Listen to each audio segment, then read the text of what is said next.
the World Economic Forum, this has been a very important topic under discussion. And they have outlined in the report 4 key principles for us to approach the 4th Industrial Revolution. One, briefly, focus on systems, not so much on the technologies, right? Second is to empower our societies, right? People are afraid of technologies in general, but it is very important for us, for governments, particularly for universities and higher educational institutions, to empower people to master these technologies, or at least to use the technologies. And then when you're talking about technologies, you should really think about futures by design rather than by default. So you should not submit yourself that this is going to happen. Oh, machines are going to take over our jobs, and we can't do anything about it. No, I think all of us can do something about it. But it is a very complicated process. You have to really think end to end, right? And especially with regards to technologies, it is also very important to understand that these are machines designed by people, right? And it is important in the way that we design them. We have to focus on what are the key values, and you try to impart this while you are teaching or while these people are designing the technologies. So this is interesting that in Israel, there is this group of people going around conducting workshops on robotics. But they start the robotics workshop not with coding, programming, but they are teaching actually first what are the important social values, soft skills that you should have before you learn coding. I think that's important.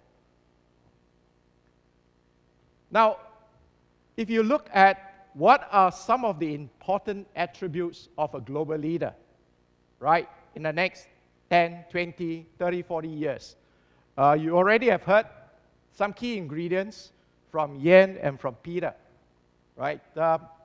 You need to have a frame of mind that thinks long-term, thinks strategically, and also think about systems. Because it is usually a complex problem. It is not just one single problem, it is a multifaceted problem. And therefore, systems are very important. Second, you must be mindful of inclusiveness. A leader doesn't lead alone. A leader does not. I think if you are a leader, there are certain outcomes that are expected of you. And you cannot produce the outcome by virtue of being a leader. You need a team, and you need a very able team. So it is very important that you think of inclusiveness. Interdisciplinary perspective, that's what Peter has mentioned. One important aspect is that these are extremely complex problems. You need that ability to navigate, right? And in order to navigate, you know that you're not going to get it right the first time. You're going to fail many, many times before even you arrive at a close solution. Right? So that resilience to be able to accept the failures and move on, I think is very critical for a leader. And because of the rapid changes, the disruptions that happen, it is key that a leader will always have to learn. For that matter, in fact, every one of us must adopt a lifelong learning mindset. Now, so what does this mean for a nation? Especially if you know about Singapore. Singapore is very small. If you look on a map, even the letter O in Singapore It's bigger than the area on that map. That's why we are always called the little red dot. Right? But I'd like to give you an example from Singapore. Because Singapore, we have no resources except human beings. Right? Even our land is only 720 square kilometers. It's too small. Right? No natural resources. No oil, nothing. Only human beings. We have 5.5 million people. So, for Singapore, for a long time, what has allowed us to succeed or enabled us to succeed is really how we deal with our human resources. And recently, because of the disruptions that come about, the government felt that it is time and it is very important for them to start investing in people, all right, even after they have done their formal education. So most countries would invest on primary education, secondary education, higher education.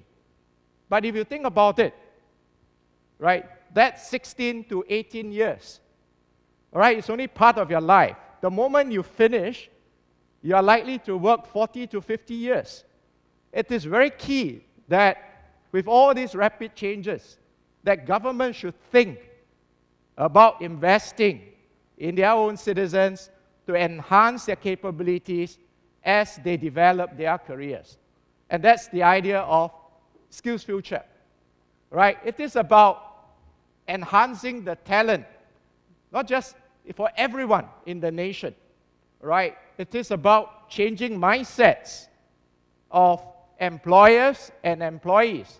We shouldn't just depend on a degree, because these days, a degree can only get you your first job for the first few years, but it cannot last you a lifetime, right? It is important that you adopt that mindset for lifelong learning. And the Singapore government puts money where the mouth is. They are investing about $1 billion a year to promote lifelong learning amongst the citizens and the permanent residents.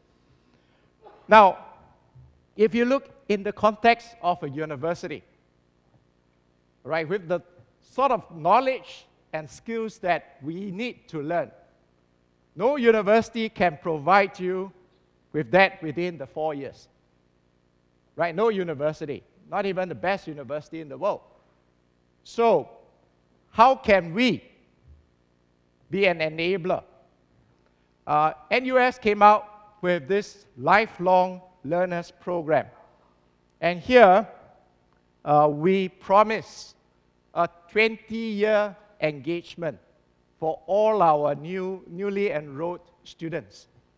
They can have automatic access to all our continuing education courses and programs.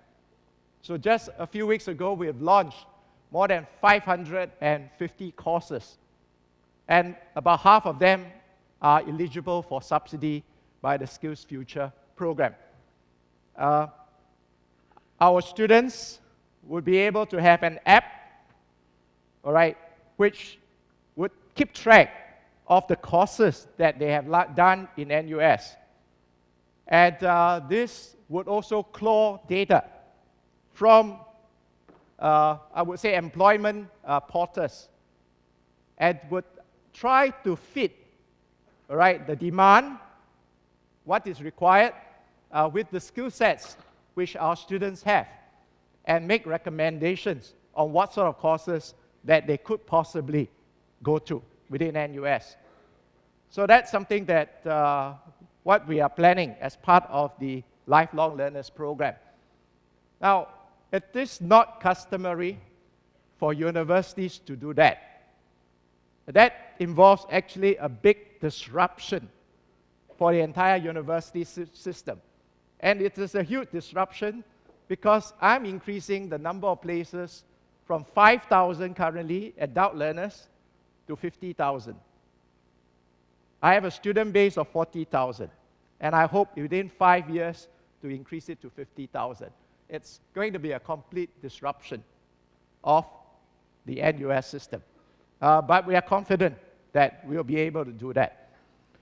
Let me quickly touch on another particular aspect, which again, our two speakers have earlier touched on, resilience. I have been provost at NUS for 11 years, and I have this sort of feeling that a university should be a good platform for students to learn about failures. Particularly in Singapore, right, where the competition is stiff. Everyone only talks about success. Very few people talk about failures, right? But it is important because in the context of a university is supposed to have a more nurturing environment by allowing our students to fail and to learn from failures, right? The university is also allowing students the opportunity to be able to learn how to get up and fight again. That I see as actually very important. Now, if you look at what are some of the programs that typically universities would have, one example would be research projects. Every university should have that. And researchers are very resilient people. Right? You might have heard about this story, Thomas Edison. Right? He's supposed to have experienced more than 1,000 failures when inventing the light bulb. Right? So a reporter asked him, how does it feel to fail 1,000 times? So Edison replied, I didn't fail 1,000 times. Right? It's just that this research needs 1,000 steps. Important lesson. Right? Failure is where you learn. And in some cases, failure is where you learn most. Now, another thing which we do, which we want to expose our students to failure, is to put our students in the startup environment. And we have our NUS Overseas College. Very quickly, we started this about 20 years ago.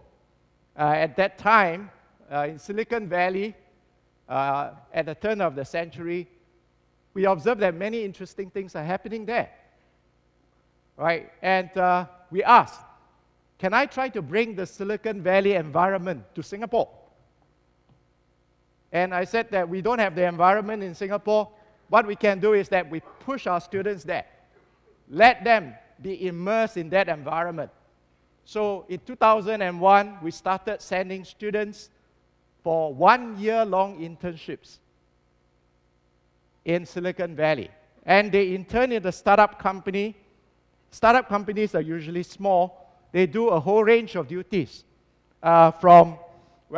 they can be the sales manager. They can also be involved in the research. They can deal with the finance and the other stuff. Right? So the students have a lot of experience. That's what they do in the day. At night, they do courses at our partner universities. So at that time, they do courses at Stanford. So now we have 10 locations around the world, 3 in North America, 1 in New York City, 1 in Toronto, 4 in Europe, 1 is in Stockholm in Sweden, 1 in Munich, Germany, Lausanne in Switzerland, Tel Aviv in Israel. We have 2 in China, 1 in Beijing and 1 in Shanghai. We are setting up another one in Shenzhen. Right? So over the years, we have about 2,400 students who have gone through this. Just a few weeks ago, I spoke to a student who have gone to Israel. And he told me this. Right? He was in this company. First 6 months, the company was so vibrant. They were so hot about this company. It went up very well. In the last 6 months, everything failed. So after a year, the company collapsed, closed. And I felt that this is excellent learning lesson for the students. Right? And if you were working in that company, you would have lost your job within a year, whereas my student is only there as an intern.